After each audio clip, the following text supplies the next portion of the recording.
गणेश। जय श्री कृष्ण। एक बार फिर से कर्मकांड बाय आनंद पाठक में आप सभी का मैं स्वागत करता हूँ।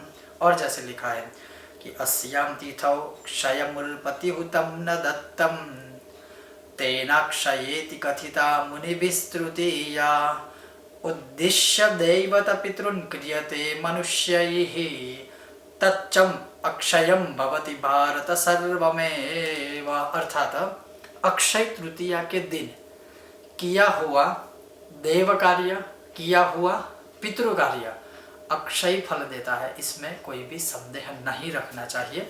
और खास करके अगर मैं आज के इस विषय में आपको कुछ बताऊंगा तो वो सर्वप्रथम आपको मैं बताने वाला हूँ देव क्रियाएं या देव साधनाएं कामना अनुसार और निष्काम अर्थात बिना कोई कामना के अनुसार। अगर विषय वीडियो पसंद आए अवश्य विषय और वीडियो को लाइक कीजिएगा, अधिक से अधिक साझा कीजिएगा। चैनल पर नए हो तो सब्सक्राइब करके घंटी का आइकन अवश्य दबाइएगा। तो चलिए शुरू करते हैं। तो 22 अप्रैल शनिवार युक्त या शनि रोहिणी अमृत सिद्धि योग युक्त जो अक्षय तृतीया है वो जो है बहुत ही अद्भुत है। और इस दिन आप कौन से मंत्र जाप स्तोत्र पाठ कवच आदि कर सकते हैं। तो जैसे मैं बहुत बार ये चीज मैं दोहराता रहता हूँ कि कामना के अनुसार कोई एक चीज आप कीजिए। अगर मैं बात करूं इस वर्ष अक्षय तृतीया की तो इस वर्ष अक्षय तृतीया जो है सूर्य उदय करीब मान लीजिए सुबह से लेकर दूसरे दिन तक पूरी अखंड है। तो आप एक दिन साध्य अनुष्ठान कर सकते हो या करवा सकते हो। अब मान लीजिए सबसे पहले अगर कोई स्वास्थ्य संबंधित पीड़ाओं से जूझ रहे हैं तो एक हो सकता है कि आप मृत्युंजय मंत्र का अनुष्ठान स्वयं करें या किसी और से या अपने विद्वान ब्राह्मणों के द्वारा करवाइए। जैसे लघु रुद्र यज्ञ है भगवान शिव जी के ऊपर, या नॉर्मल रुद्र अभिषेक है भगवान शिव जी के ऊपर, या मार्कंडेय कृत महामृत्युंजय स्तोत्र है। ये जो सारे हैं वो आप अनुष्ठान कर सकते हो या करवा सकते हो किसी विद्वान ब्राह्मणों के द्वारा। या फिर दुर्गा सप्तशती का रोगान शेषान पहुंची तुष्टा रुष्टा तो कामन सकलान विष्टान, ये जो मंत्र है उसके भी यथाशक्ति मंत्र जाप आदि कर सकते हो या करवा सकते हो। इसके पश्चात अगर बात करें विद्यार्थियों के लिए तो विद्यार्थियों के लिए विद्या प्राप्ति हेतु तो मतलब भगवती सरस्वती की एक आराधना का है, एक उपासना का पर्व है। या मैं ये कहूँगा आपको ये भी कह सकता हूँ कि आप जिस देवी या देवताओं को मानते हो, आपकी जो इष्ट देवता है या इष्ट देवी है, आप उसी के मंत्र जाप अधिक करो।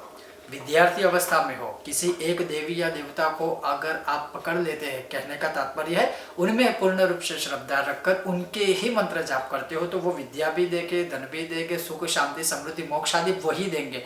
कभी इधर भटके कभी उधर भटके ये मत रखे। फिर भी मैं कहूँगा कि सरस्वती आराधना बहुत ही जरूरी है, क्योंकि सरस्वती आराधना से ही विनम्रता आती है।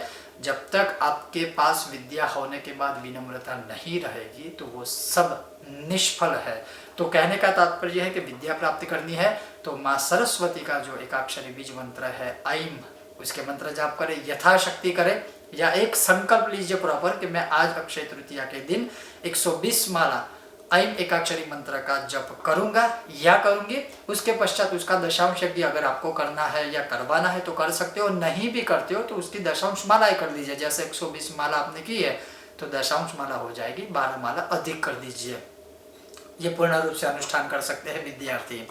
या फिर अपने इष्ट देवता का मंत्र पकड़िए, वो भी आप चाहो तो कर सकते हो। अब विद्यार्थी के बाद जो कर्ज से पीड़ित है, जो ऋण से पीड़ित है, उनके लिए तो मैं बार बार कहता हूँ कि रुद्रयामलोक्त जो है गणेश ऋण मुक्ति मंत्र साधना, जो गणेश ऋण मुक्ति साधना है, कर्ज मुक्ति साधना है गणपति की, वही कीजिए। उसमें एक स्तोत्र का पाठ है, दूसरा मंत्र का भाग है। अगर आप मंत्र करने में सामर्थ्य हो तो अक्षय तृतीया के दिन एक संकल्प ले लीजिए कि मैं आज के दिन पूरे दिन में 120 माला ओम गणेश ऋणम छिंदी वरेण्यम हुम नमः फटकी करूंगा या करूंगी। और जैसे मैंने कहा कि दशांश यज्ञ या फिर दशांश माला करके तर्पण मार्जन आदि आप कर सकते हो, ये उत्तम है। उसके अलावा उसका स्तोत्र भी है जो तीव्र दारिद्र्य ऋण मुक्ति हेतु है, वो उसी का एक भाग है। तो या तो आप स्तोत्र के पाठ करें या तो आप मंत्र कर सकते हो। उसके अलावा अगर आपकी कुंडली में 6, 8, 12 पे मंगल है तो अवश्य ही वो भी कर्ज से कभी कभी पीड़ित रहते हैं। तो जो मंगल की 21 नामावली है, मंगलो भूमिपुत्रस्य ऋणहर्ता धनप्रदः, उसका स्तोत्र भी है और उसकी नामावली भी है। आपको जो इजी लगे या तो नामावली कीजिए या तो आप स्तोत्र कीजिए। मैं कहता हूँ अवश्य ही कर्ज मुक्ति के द्वार खुलने लगेंगे।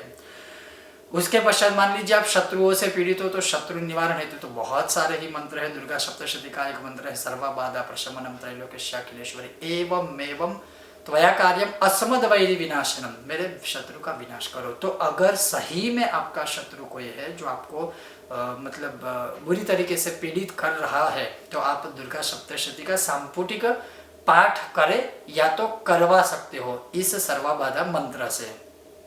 यथाशक्ति आप चाहो तो एक पाठ करवाए या चाहो तो 2 3 4 जो भी आपकी इच्छा है उसके अनुसार करवा सकते हो। उसके अलावा बगलामुखी माला मंत्र, बगलामुखी माला मंत्र, बगला प्रत्यंगिरा कवच, इनमें हमें बहुत ही रिजल्ट मिले हैं और वो भी हमारे पास लिखित में प्रमाण है।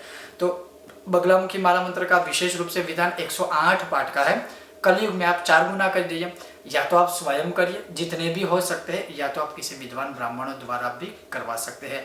उसी प्रकार से बगला प्रत्यंगिरा कवच है जिसके 400 पाठ का विधान है, बहुत ही संक्षिप्त है वो।